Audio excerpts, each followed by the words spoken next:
كابتن بيبو وصفعة للمستشار تركي آل الشيخ، وأستاذ وليد دعبس بيهاجم ناصر ماهر وبيتهمه بالكاذب، وترتيب الكاف للفرق الأفريقية لآخر 5 سنين. هنشوف الأهلي فين والزمالك فين. ومعانا فيديو لأسامة حسن مع مجدي عبد الغني. مجدي عبد الغني اللي طبعا كل الاتهامات تحوم حواليه وهو حاسس بالكلام ده، فجايب بني آدم عشان يغلط في كهربا وفي النادي الاهلي. لكن الفيديو ده هنخليه للاخر عشان اللي مش حابب يسمعه يبقى هو حر، لكن احنا معانا فيديو خطير خطير خطير ولازم الاهلي يتدخل. السلام عليكم ورحمة الله وبركاته، اهلا بحضراتكم، يا رب كلكم تكونوا بخير. نبدأ حلقتنا بسم الله الرحمن الرحيم. اللهم صل وسلم وبارك على سيدنا محمد وعلى آله وصحبه وسلم. وما ننساش ندعي لاخواننا، اللهم انصرهم وسدد خطاهم وامدهم بمدد من عندك وزلزل الارض من تحت اقدام اعدائهم واعدائك واعداء الدين احفاد القردة والخنازير، اللهم امين يا رب العالمين. هنبتدي بالصفعة بتاعت كابتن محمود الخطيب. احنا قلنا ان احنا شايفين ان الراجل ده سكت على السب والقذف لمدة 4 سنين وما اتكلمش، لكن كابتن بيبو هو اقدر مننا من الحفاظ على سمعته وعلى سمعة النادي الاهلي، وهو اللي يقيم الموضوع ويحدده براحته. قلنا مش هنتدخل. طبعا احنا فاكرين المكالمة اللي كانت بين تركي الشيخ وبين احمد شوبير لما قال لك دي عصابة، يعني احنا مش ناسيين الموضوع ده. تركي الشيخ الزمالك هيسافر النهاردة على السعودية، فاستنى ان الاهلي هيسافر يوم الاربع، فقال لك في عزومة غدا عندي يوم الاربع وعزم فيها كابتن حسين لبيب وعزم فيها كابتن محمود الخطيب. كابتن حسين لبيب قبل العزومة، واحنا ما نلوموش على حاجة زي كده لان هو ملوش دعوة بالمواضيع دي خالص. يعني حسين لبيب ليس له دخل من قريب او بعيد في الموضوع بتاع كابتن بيبو وتركي آل الشيخ. كابتن بيبو بقى كان رده ان للأسف انا هاجي يوم الجمعة على المباراة اتفرج على المباراة وهمشي. رفض العزومة. هو ده كابتن محمود الخطيب، عزة النفس والاخلاق، وهيتني يعلمهم الى ما لا نهاية. هو ده الراجل اللي رؤساء دول، ملوك، امراء، رؤساء الاتحادات الدولي الافريقي يقفوا كده ويستقبلوه، اول ما يشوفوه يقفوا له احتراما وتبجيلا. هو ده كابتن بيبو. انت منين بتصف ان دول عصابة وعايز تعزم مجلس ادارة العصابة عندك على الغدا؟ منين؟ يعني ازاي؟ دول ناس عصابة عشان بس الزملكاوية اللي بيتكلموا في ان بيبو هو اللي عايز يصالح تركي. الواضح قوي ان فعلا بيبو بيجري ورا الصلح، ده واضح. يا رب كده يحسوا ويكون عندهم ضمير، وده شيء اشك فيه، ويفهموا مين اللي بيجري ورا التاني. دي حاجة. تركي آل الشيخ طبعا على صفحته او على الصفحات بتاعته صور حافلتين فيهم بقى 25,000 شال و25,000 علم هيتقسموا مناصفة على جمهور الاهلي وجمهور الزمالك، شال وعلم لكل فرد بمشيئة الرحمن. نيجي بقى لأستاذ وليد دعبس وناصر ماهر.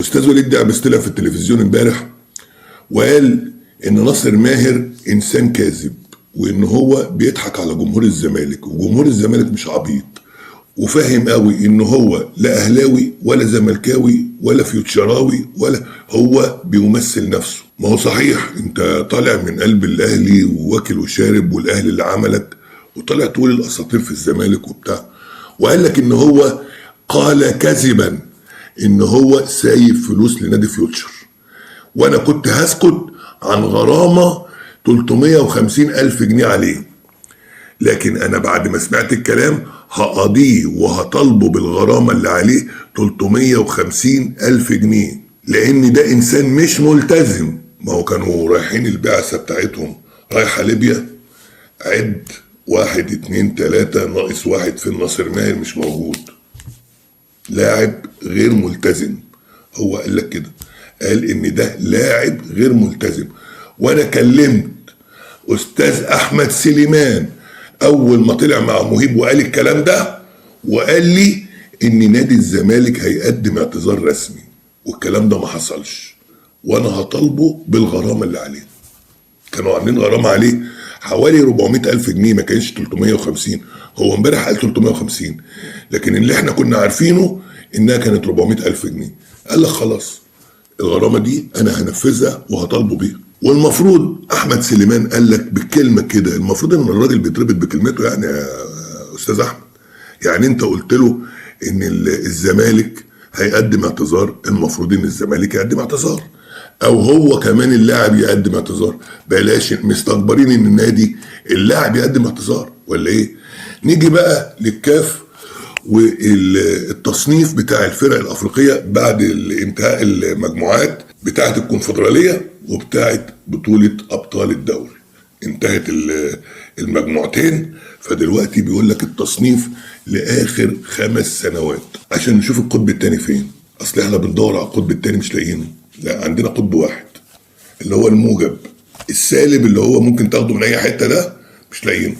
فهنبص دلوقتي نشوف بقى مين الاول. طبعا مين الاول دي كله فاهم مين الاول، لكن هنقول ايه الدرجات او النقاط.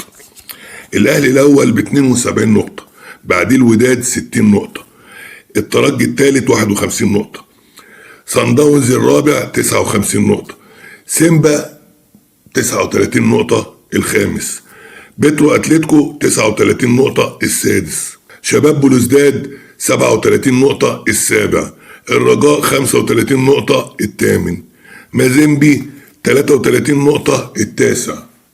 هو الزمالك وقع ولا ايه؟ الزمالك مش موجود؟ الزمالك وقع منهم في السكه ولا ايه؟ وقع من الشنطه يعني؟ ما احنا عايزين نفهم فين الزمالك. الزمالك العاشر يا ساده، الزمالك عاشر فريق ترتيب الفرق الافريقيه بالنسبه للكاف. العاشر في القاره. شوف بقى عالميا كام، شوف انت عالميا كام، والزمالك العاشر في القاره بتاعته، واحنا عالميا كام. ويجي يقول لك القطب الثاني والقطب الثالث. النهارده قبل ما نخش على الفيديو اللي معانا والتسجيل اللي معانا، النهارده المفروض ان الاتحاد المصري هيجي له الرد من احد الاتحادات كلها محدده له يوم الاثنين، النهارده مساء الاثنين يحددوا له الموافقه على الحكام. الحكم دوت جاهز، الحكم ده جاهز، الحكم ده جاهز، والاتحاد المصري هيعلن عن حكم مباراة القمة المفروض النهاردة ان شاء الله. والمفروض ننجز عشان ما نقولش اتأخرنا، لان النهاردة الاثنين والمباراة يوم الجمعة، يعني 3 4 خميس 3 ايام. يعني يا دوبك الراجل يعرف وبعدين يحضر هدومه وتذكرته وبتاع ويسافر ويريح يوم ويجي برضه يسخن بقى. ما هو لازم يسخن يعني المفروض انكم انتوا تتحركوا وما تاكلوش المستهبله، عشان حكم مصري مش هينفع، القرار انتهى. نيجي بقى نسمع لأسامة حسن. وطبعا خدوا بالكم ان مجدي عبد الغني فاهم هو بيعمل ايه. يعني هو ما بيجيبش غير الناس دي، والناس دي لو ما ثبتش وشتمت في النادي الاهلي مش هتظهر، ملهاش اي قيمه غير انها تشتم في الاهلي. فتلاقي اللي بيرحب بيها اللي برنامجه ساقط اعلاميا، هو قائم على المناوشات وعلى ان يبقى فيه افتكاسات وعلى ان يبقى فيه اي اخبار فيك على الاهلي، وان يبقى فيه هجوم على الاهلي وشتيمه ضد الاهلي، فالناس تخش تشوف الشتيمه دي ايه اللي بيقولوه. لكن هم اعلاميا فشله، ومن ضمنهم طبعا مجدي عبد الغني من البرامج اللي هي التي لا تشوفها ولا تسمعها. ايه بقى انت رايك بقى؟ راي خدوه لحم ورموه عظم بس، وهو كان عارف كده هيحصل فيه كده من الاول، لانه ما عاش ربنا في شغله، وان هو كان بيمثل نادي كبير زي نادي الزمالك. كهربا متباع قبل فرح اخته، متباع ولا بيقول لك ما رعاش ربنا في شغله. هو مش عارف هو مطرود من الاهلي بسبب ايه، يمكن مخبيين عنه. راجل عايزه ولا الاداره عايزه، ومش قادر يفتح بقه عشان الجمهور هيزوم عليه. الكلام ده منين طيب؟ هو في فين كهربا فين؟ مش اقول لك حاجه، انت لو كهربا معاك انت يا رامي هتلاعب موديس ولا تلعب كهربا؟ هلاعب كهربا. وسام ولا كهربا؟ لا وسام والله العظيم كهربا. لا وسام والله كهربا اخطر لعيب في النادي كويس. لعيب خطر جدا، مش مكانه راس حربه. طريقه لعبه ماشيه معاه مع النادي مع كولر. وسام لعيب كويس كابتن. وسام بقى لما يخش في الاجواء النادي الاهلي هتعرف قيمه كهربا، ان كهربا احسن منه مليون مره، وكهربا اخطر لعيب في ايه الفرق بقى في الدخول في الاجواء؟ قول لي. لما يخش في الماتشات التقيله هتعرف قيمه كهربا. كهربا ماتشات التقيله بتاعت النادي الاهلي في افريقيا هو الوحيد اللي خلصها بمجهود فردي. اخطر لعيب النادي الاهلي كهربا. كهربا اتاخد لاعب واترمى عضل. لا هو النادي الاهلي ما هي كرة القدم. هو النادي الاهلي اثر معاه فيها عشان فرح اخته. ايوه عرضوا البيع ماشيين في شهر 7 طبعا. يعني انا برضه عشان ابقى واضح معاك، النادي الاهلي غلطت يتحاسب، مش النادي الاهلي ان انا اكون ماشي بمزاجي وعديها. كهربا غير الكهرباء غير هو كهربا كان في المنتخب يا اسامه قبل ما تقول النادي الاهلي رماه، ما هو الراجل كان في المنتخب في افريقيا معاهم، واما رجع طبعا عشان موضوع الفرح ده راح مستبعده، لكن هو لو كان رجع وما كانش في موضوع الفرح ما هو كان يبقى موجود. لو كان هيلعب. انا بسالك سؤال، كهربا هيلعب. اول مشكله ليه موضوع فرح اخته. كهربا كان قالب اوضه اللبس وظبط. نعم وظبط. نعم. يعني هو ما كان قالب اللبس ما ظبطش. كهربا يعني هو ما ظبطش اللبس ازاي يعني؟ مش فاهم، فهمني عشان انا مش كهربا يا كابتن كان فاتح. مش فاهم. ما تقول لي كهربا كان فاتح صدره على سيد ابو حفيظ وعلى النادي الاهلي وعلى كل غرفه خلال الملابس، ومحدش قادر يتكلم معاه. ليه ماسك عليهم زله؟ ما اقول لك ليه بقى يا كابتن؟ لان كهربا لو طلع يتكلم مين اللي هربه من نادي الزمالك هتبقى مشكله كبيره. كذاب طبعا. اذا كان اداره الزمالك نفسها اعلنت ان الاهلي ملوش دعوه، المحكمه الدوليه قالت ان الاهلي ملوش دعوه، الفلوس طلعت من كهربا، يعني واحد هيضحي ب70 مليون جنيه عشان ما يقولش ان الاهلي هو اللي عمل كده؟ فمحدش كان قادر يتكلم معاه. امتى بقى اديها له يا كابتن؟ اديها له دلوقتي، لان النادي الاهلي ذكي زي ما بطل صالح جمعه كده، بطلوا كوره. لا ذكي صالح اللي بطل نفسه. بس لا يا اسامه ما نتكلم. انت عايز تقول لا اللي بطل صالح جمعه؟ لا صالح جمعه لا 5 سنين. ده انت عايز صالح جمعه 5 سنين. الكابتن راح، الكابتن جه وبيقبض بال 10 و20 مليون. ليه قعدتوا معاه 5 سنين على الدكه؟ يا ابني كان بيلعب مع مين؟ كان بيلعب في ال5 سنين في النادي الاهلي كله ما كملش 30 ماتش وعشان مش ملتزم. ما هو خلاص يا قعدوا 5 سنين معاه. ما هو ماضي 5 سنين، عقده ممضي 5 سنين. يا كابتن اشمعنى عرضت كهربا دلوقتي للبيع وهو ملتزم وانا ولعيب كبير؟ وانا ماضي مع كهربا 5 سنين انا. يا كابتن كهربا يا كابتن انت ماشيه دلوقتي ليه؟ انا بتكلم دلوقتي صالح جمعه قعد 5 سنين في النادي الاهلي، خد فوق ال 50 مليون ما لعبش 30 ماتش. طب استنى، مين قال لك ان كهربا معروض للبيع؟ كهربا في شهر 7 بره النادي الاهلي. سيبك انه يمشي من بره النادي الاهلي عشان بيلعب او ما بيلعبش، ده موضوع تاني. مين اللي قال انه معروض للبيع؟ قال اللي بقول لك يا كابتن. مين اللي قال؟ المعلومه دي قلت كده من سنه، لو كهربا ما يدفع الغرامه النادي الاهلي هيرميه بره. ايه يعني ايه كهربا يدفع الغرامه؟ والله العظيم قلت يدفع الغرامه بره النادي الاهلي كهربا. ما انت قلت ان امام علاء الطلاق بالتلاموناته، امام لو خد مليون جنيه في اليوم مش هيروح الاهلي. يعني هو انت صادق قوي؟ ما انت اساسا كذاب. يعني هو انت يعني من امتى يعني انك انت صدقت في كلمه؟ ده انت قعدت تقول والله العظيم والله العظيم والله العظيم. انا بص بروح عنده البيت، احنا كده واحد صون فصون. لو خد مليون في اليوم مش هيروح الاهلي، وطلعت في الاخر كذاب. ايوه اللي انت بتقوله ده كلام لا مكتوب لا في جرايد ولا في مواقع، مش ولا حد طلع صرح بيه. سالتني قلت لي هاجي بعد ماتش الاهلي هسقف لك اقول انت صح ولا غلط؟ ان شاء الله ربنا يديله طول عمره في شهر 7 ارفع لي القبعه وسقف بره النادي الاهلي. ده انت بتتكلم بقى في موضوع ماشي، يعني موضوع قابل لانك انه ما يحصلش، وموضوع قابل انه يحصل. يا كابتن حضر فرح اخته، اعرضه للبيع وامشيه. حضر فرح يا ابني من قبل الفرح. غرامه ماليه يا كابتن، غرامه ماليه وشكرا.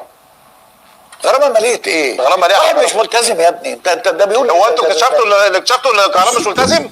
يقول له مش ملتزم. هو ماشي يعني كهربا الفتره اللي فاتت كان من احسن اللعيبه في النادي الاهلي. طب ما هو عشان انت فاكر ان هو مش ملتزم وكان بيلعب يعني؟ طبعا. مين اللي اول ما راح النادي الاهلي كهربا ما كانش ملتزم في اوضه اللبس وكان عامل مشاكل جامده جدا، ما حدش هيفتح بقه معاه. لا غلطان. جبت يا نهار اسود. هات لي اثبات. خش يا كابتن، اخش على جوجل اكتب لك الاثباتات. لا جوجل ايه وجوجل فين الاثباتات؟ نعم جايب المعلومات بتاعته من جوجل، وممكن جوجل برضو يقول هو ليه اتطرد من النادي الاهلي. ما هو برضو لو كتبت كده لماذا طرد الاهلي اللاعب اسامه حسن هتطلع برضو المعلومة. انا عايز افهم بقى، يعني اللي طلع بس قال هشام امير تقريبا، طلع قال ان فتوح وقع للاهلي، اتمسح بيه والاعلام والمجلس الاعلى للاعلام وي وي وي وي وي والنادي الاهلي بقى ملطشه اللي يسوى واللي ما يسواش، والنادي الاهلي ساكت. عيل زي ده يتهم اللاعب بان هو مش ملتزم، وان هو عصايته راكبه على سيد عبد الحفيظ وعلى ده وعلى ده وعلى ده وعلى ده، اللي واخد غرامه 1,000,000 جنيه، اكبر غرامه على لاعب، نفذها وتوقف ودفع غرامه من جيبه عشان جه النادي الاهلي. يعني هو اتاذى بمجيه للنادي الاهلي، ومع ذلك مجدي عبد الغني جايب اللي يشتم ويسب فيه ويسب في النادي الاهلي. اذا عجبتك القناه يشرفنا ان حضرتك تكون معانا في القناه، واذا عجبك الفيديو ما تنساش اللايك والشير. سلام عليكم.